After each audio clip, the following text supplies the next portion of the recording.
To je ale extrémne počasie toto do prdele a ja čakám kuríra. Pasujú jak ryd na šerbel. Že vraj mi prišla aktualizácia. A či niečo robí alebo nerobí, no však nevidím. Normálne mám strach. Ešte aj na kolesách samý ľad.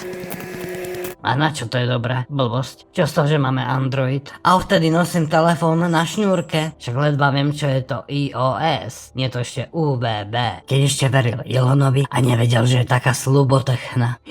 Tak to som musel hneď vyskúšať. Na pesničku Depeche Mode Personal Jesus. Joj, však to vypadá super. Za 15 rokov bola aktualizácia jeden jediný krát. A to bolo vtedy, keď bol Dieselgate.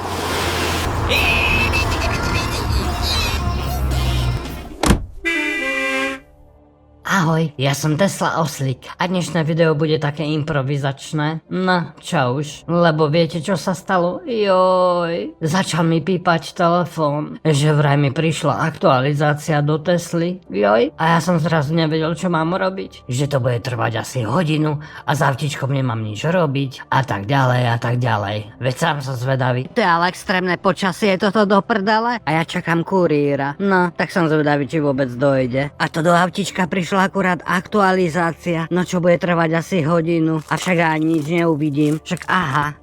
A či niečo robí alebo nerobí, no však nevidím, normálne mám strach. Prvá aktualizácia, takáto námraza. A to predtým, keď som mal túraníka, tak v živote mi žiadna aktualizácia neprišla. Za 15 rokov bola aktualizácia jeden jediný krát a to som musel ísť do servisu a auto tam nechať na pol dňa. A to bolo vtedy, keď bol Dieselgate. To sme ešte nezažili tu dole v Bratislave, aby cencúle všade boli na aute a ešte aj tuto. No, všade kam sa pozrieš, samý ľad. To ľad? Ježišmariš. To dokedy toto bude? Tak práve prišiel kuriér a doniesol značky. Aha, tak vlastné značky máme. Pasujú jak ryd na šerbel. Ešte aj na svetlometoch je ľad. Tak toto nevymyslíš. Ešte aj na kolesách samý ľad. No tak sme autičko rozmrazili, obuchali od ľadu a dali sme na sklo takúto fóliu. Aspoň na čelné sklo. A sú tu také magnetky. Aha. Ktoré potom lepšie držia. A z boku sú také cipiky, tam. No a tie zastrčíte za okno. Lebo z tých stieračov ten ľad potom ide zle. Tak som zvedavý, čo tam bude nové. Tak poďme kúknuť. Fotokabína Tesla. Pořizujte selfie přímo z interiéru svého vozu Tesla a vylepšujte jej pomoci zábavných filtru, nálepek a emoji. A na čo to je dobré? Blbosť. Poďme ďalej. Aktualizácia svetelných show. Wow, takto sa teším. Veď v minulom videu sme robili svetelnú show na pesničku Depeche Mode Personal Jesus. Tak toto bude niečo lepšie, vylepšené, tak som zvedavý. Aktualizácia Santa režimu. Čo? Teraz v januári? To čo je za blbosť? Wow, to sa týka psika. Aktuálne denní v psím režimu systému iOS.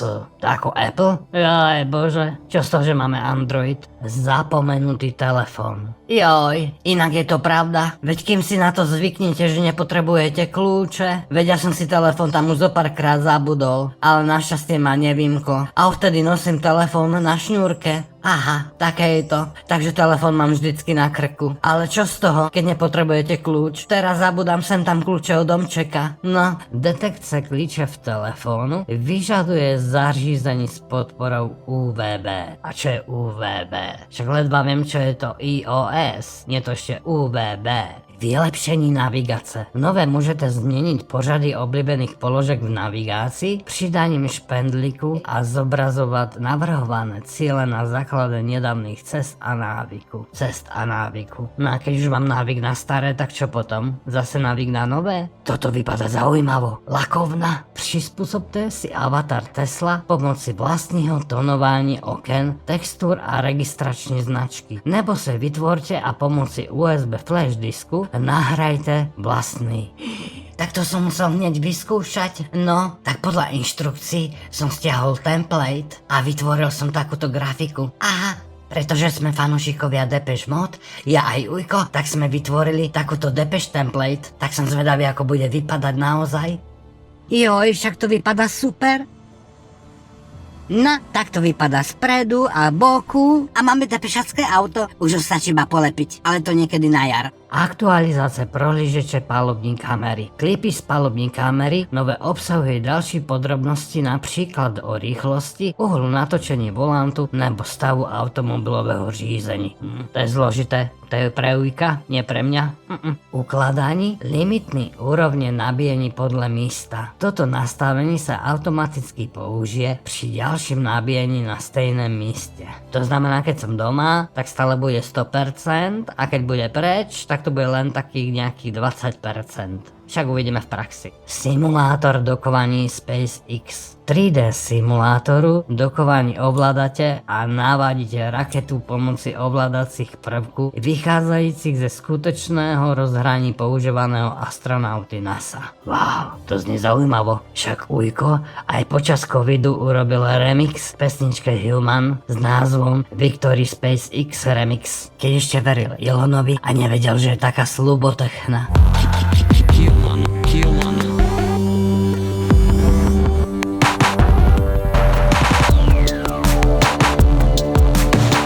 Na tú pesničku si môžete vypočuť aj na YouTube alebo na Soundcloude. No a na záver drobné aktualizácie. Tak zatiaľ, ahoj.